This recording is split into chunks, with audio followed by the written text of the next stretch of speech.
what you see in the screen are two charts.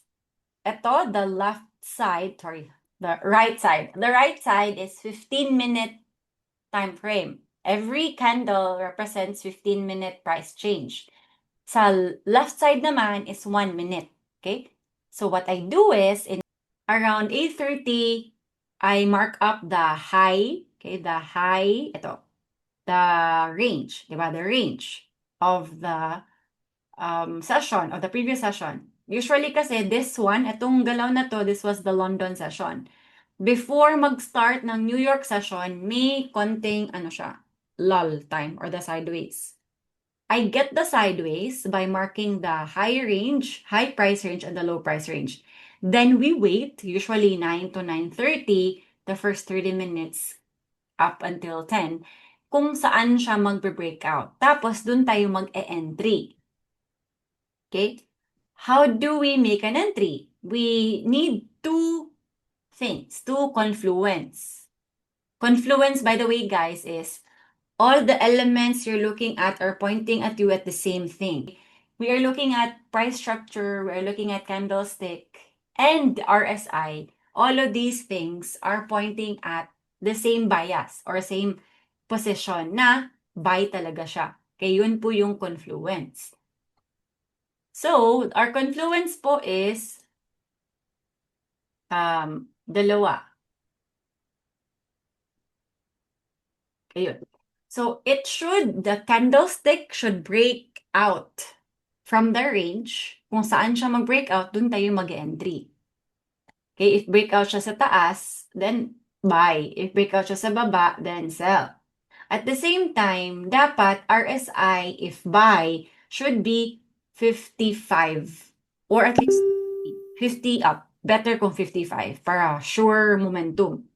If sell naman, RSI should be 45 or below or at least mga 48 para momentum talaga babagsak. Okay, so now let's wait for the price to, I think baka buy tayo, okay, to break out sa taas. Then RSI should be, ito, di ba? RSI here, it's 47. It should be 55 and up. So, dito tayo mag-entry sa 1 minute. But it should be a clear breakout 15-minute. The RSI should also be in the 15-minute. Yun kasi bias natin. Ba, nasa 51 na siya. Yun, sige, go. 55. Pintayin natin 155. Ang RSI. Ready na natin si... Okay. Tapos, mas maganda guys, 0.01 lang kayo. Huwag kayo mag-copy sa 0.02 ko. Medyo ano na siya, high risk. $100 lang kasi ito. Yung... Okay, so let's wait. Ayun, waiting game. Tapos, very clear kasi ang breakout, guys. The 15-minute should close outside of the range. Dapat nag-close, hindi yung may wick lang. Tsaka dapat decisive ang market. Okay. Sige. Kasi sometimes, mag-breakout siya, tapos, babalikan niya right away. Fake out pala, di ba? So, hintayin natin yung 15. Pero so far, nasa 53 na siya. 53. Hintayin natin 55. 55.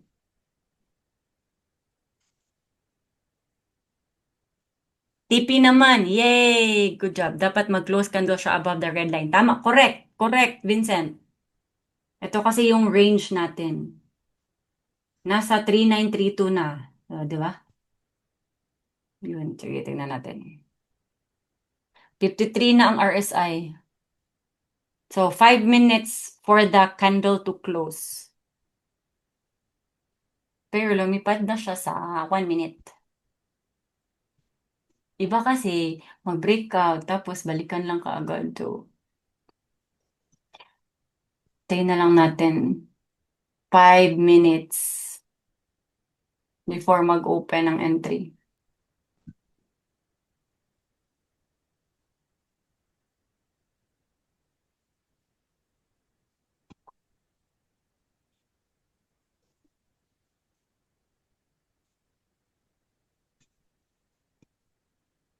Okay, let's go. Di ba 53 na ang RSI? Sige, go. Punta tayo sa 55. If ever, do you have Discord na live trading para makasabay? Yes, we have Thursdays naman sa Discord. Di ba? Tingnan nyo, bumalik. Hmm, yan si Gold.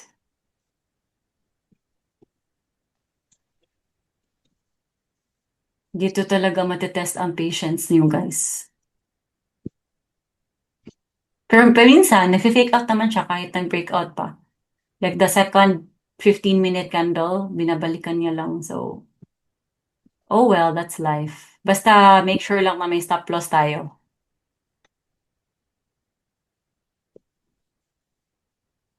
Sasabay ka, ma'am, pero sa demo mo na. Sasabay ako, ma'am. Sige, go lang. Ma'am, tuwing Tuesday lang po ba kayo nagla-live trade? May Thursday din. Ano pong significance but 55? Ano siya? It means na naka-cross na talaga siya sa upper range. 5 minutes TF po ba? O 15 minutes tsaka 1 minute ito. Uy, may tumatawag. Wait lang, ma'am. Sorry, ma'am. So, nag-retest? O, diba? Retest, retest. Standard po ba yung RSI 40? Default settings siya.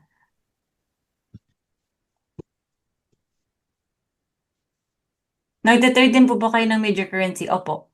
May Euro USD yata ako. Tingnan natin ang galaw ni Euro USD ngayon. Kanina negative pa kasi ako eh. Ayun. Ah.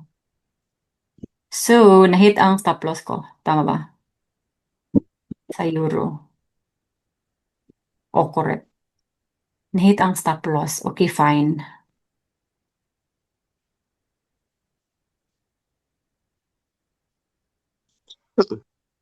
Bumagsak. Sa Euro. Okay. Okay. Breakdown. Okay.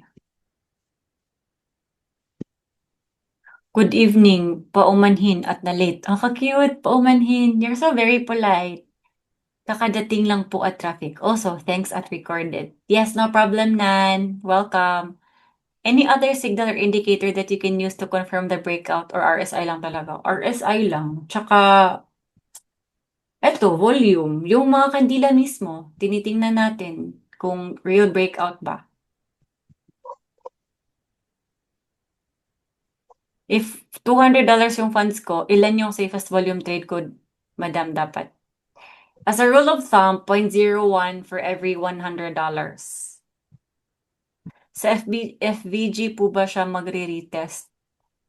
Saan ba FVG dyan? May FVG ba? Wala akong nakita FVG eh. Let's see. Ano ba dito? You mean ito. Pwede. Ito, bumalik na siya. Pero dapat dito lang, di ba?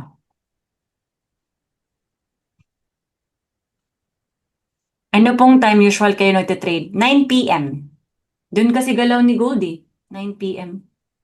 Saan po TP natin, Ma'am Kay? Wala pa nga tayo nakapasok, TP na kaagad.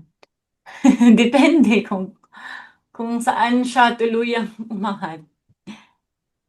Ilang pips yung nilagay niyo po sa stop loss? Sige, tingnan natin. Kapag entry muna tayo guys before tayo mag-TP tsaka mag-stop loss. Pero in fairness, nag-retest lang siya. Hopefully, tuluyan na siya umangat. So, let's see. Good evening, ma'am. Di po ba intindihan zero knowledge pa po? Meron po bang training for newbie? Yes, we have live courses po. We have online course na every Saturday at 8 o'clock. I'm partnering with PAFTI, si Coach Jonathan.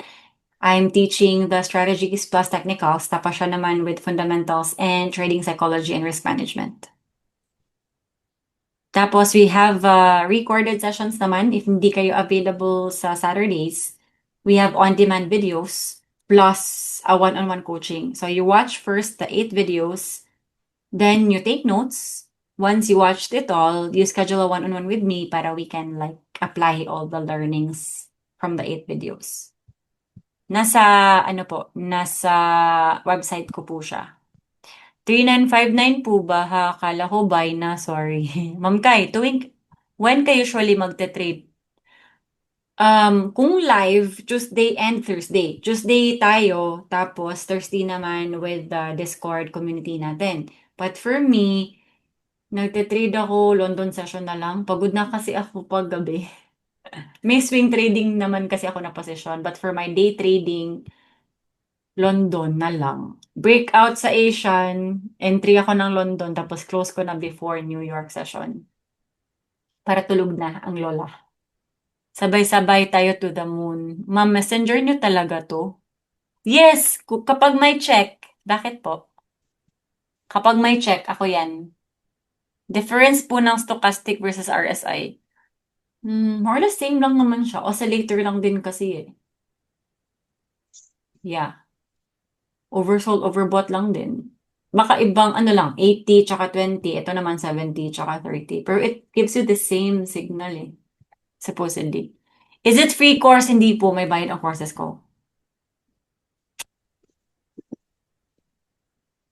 Tip, if gusto mo safe, $200 capital, mag-send account ka muna para less ka ba? Correct! Di ba? None. Ano po website niyo, ma'am? traderkaifx.com. Ito, traderkaifx.com. Ayun.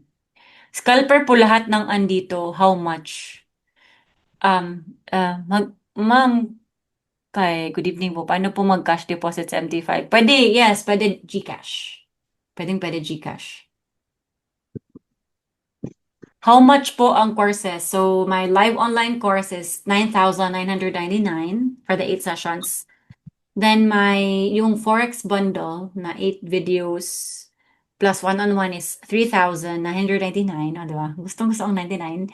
And my one-on-one coaching is 2,000. Sabi nung isang student ko na, ma'am, ba't ang mura nyo? Sabi ko, good luck kayo sa next year. Magmamahal na ako.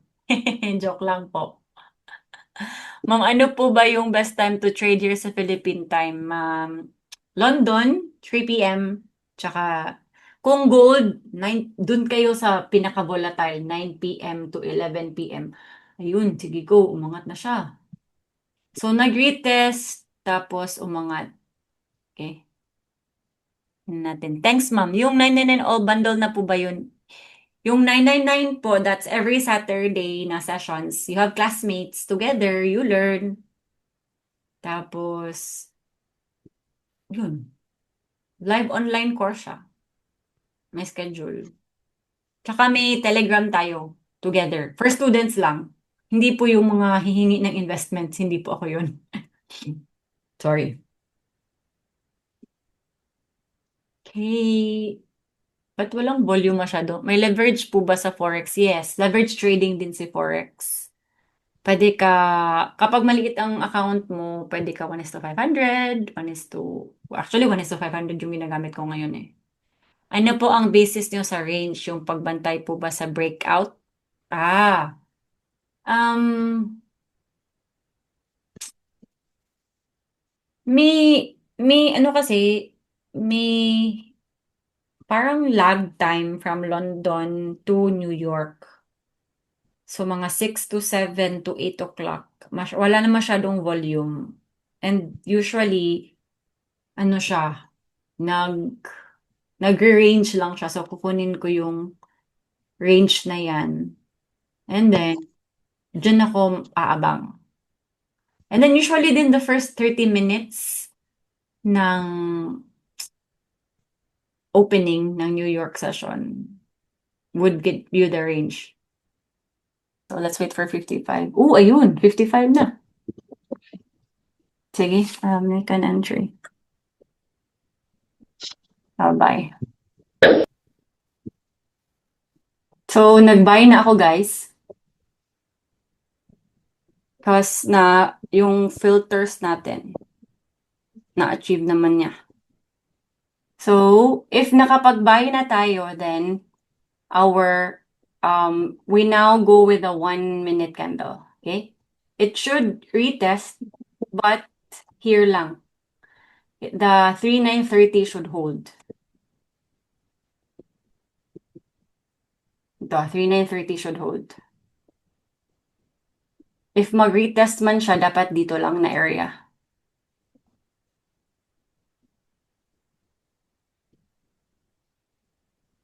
Okay, so kita nyo, more or less, nasa 50% na yung kandila outside of the range. And then the whole body na. Okay, so let's see.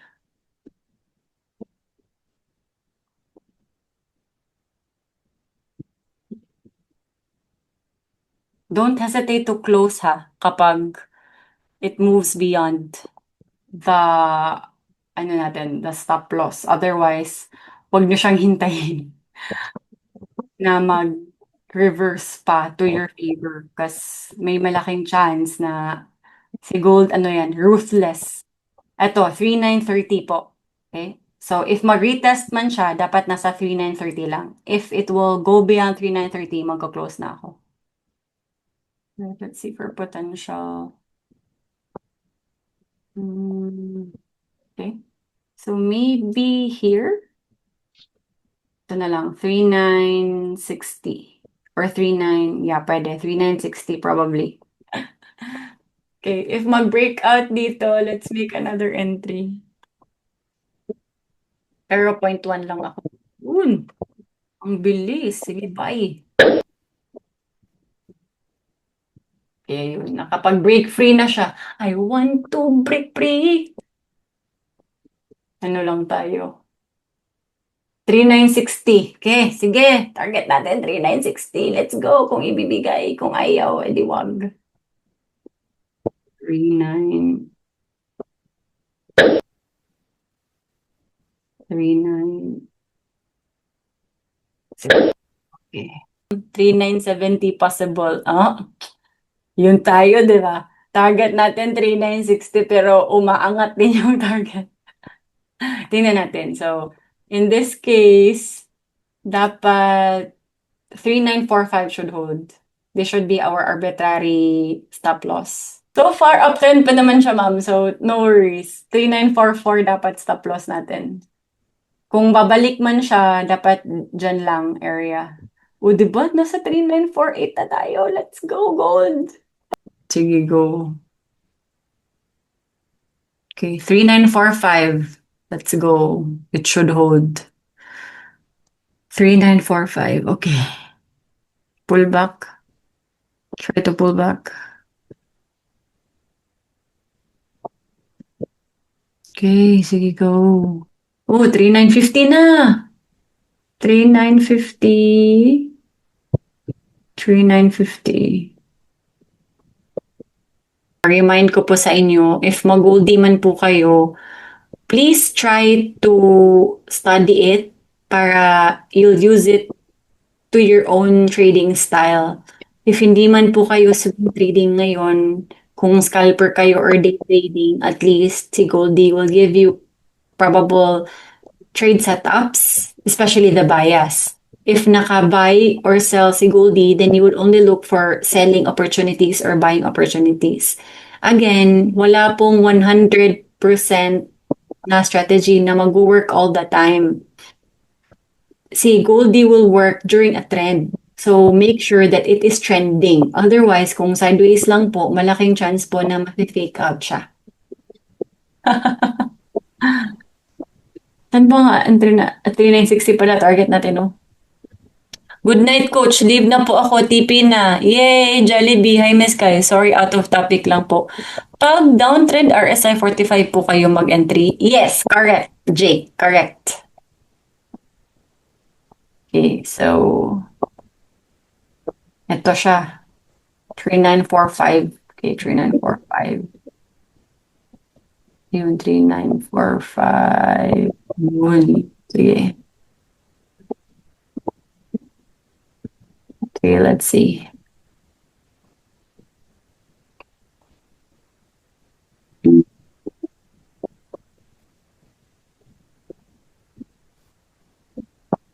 Okay.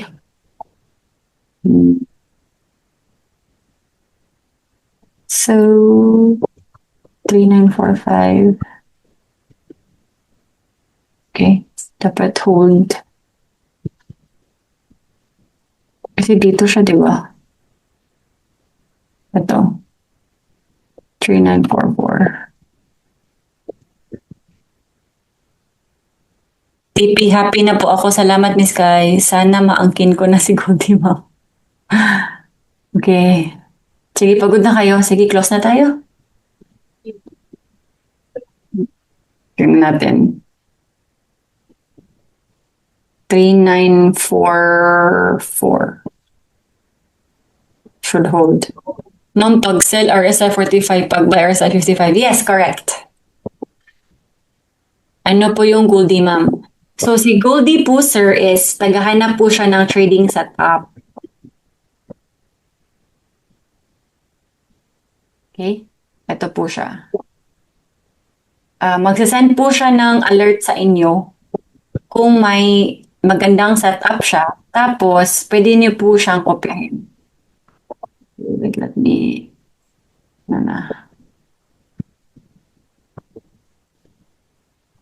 Just open a trading account under our community affiliate link. You can scan our partner brokers, either Vantage, XM, or PU Prime. If you have existing accounts now with them, you can email them po and transfer under me. Kung XM naman po, no need to register again, just open a new real account, tapos you use the referral code na KFX. Then fund po minimum na $200, then submit this form. Once you are approved, eto po, reminders po sa mga may Goldie dyan, especially yung mga nalilito kung paano ba makukuha si Goldie. Ito po ang kailangan. Una, okay, you will receive an email with Goldie's demo credentials. Okay, may login account, may password, and server. Ilalagin nyo po siya sa MT5. It's a demo account. Okay, MT5. There you will see ano ang paid ni Goldie ngayon. Like currently, ito po, screenshot ko po kanina, nakasell po si Goldie at 4,008. Okay? Once may entry po siya, you will also receive an email alert. One is pag-open and the other one is pag-exit ng trade. Pag-open po yan, meron din pong presyo. Okay? In order for you to receive this, please accept the Google group request from Goldminer. Go to your email, kung anong email po ang ginamit nyo pag-submit, search nyo po Google group. Okay, Google group. May request po dyan na Goldminer group. Ito, Goldminer TA. Once you accept that, you will now be one of the email addresses na sisendan ni Goldie if may trade setup siya. Both pag login, tsaka both pag entry, tsaka pag close. Tapos, you also join the Discord channel. Kasi, may second way na ma-receive nyo yung signal. Not just through the email alert, meron din pong Goldie bot signals under our Discord private channels. So, di ba, Sharo, di po makakita sa signal ni Gold. So, one, email. Second, you go to the Discord. Then, once you get the alert, you go to the demo account, titingnan mo ngayon siya, ano na ang entry niya, position, and anong price. Don't copy the lot size ha. It's only $200 ang minimum mo, edi 0.01. So every $200, 0.01. If you decide 400, edi 0.02. Okay, wag po mag-0.1, mag-0.2. Okay, please calculate your capital. Kung malaking capital po kayo, later na po, kung confident na kayo, ha, try nyo po muna, $200 lang, trading capital. Okay? If mag-gain na, edi doon na kayo mag-add later on. Tapos, also, very important, you join the Discord. Bakit? Sometimes po, kapag walang gold entries, walang trade si Goldie, nagsisend po ako ng chart dito sa Goldie Updates. Day trading po day trading ko po yan ng mga entries. I will give you an idea. Okay, chart ko po, tapos I'll let you know kung saan potential mag-entry. Pwede naman po, okay? So, kahit walang entry si gold, magte-trade pa rin tayo ng day trading kung may entries, kung may magandang setup. Otherwise, wala, rest tayo. Okay? So, clear po ba, guys, yung mga may gold din na ngayon? May dalawang ways na kayo ha.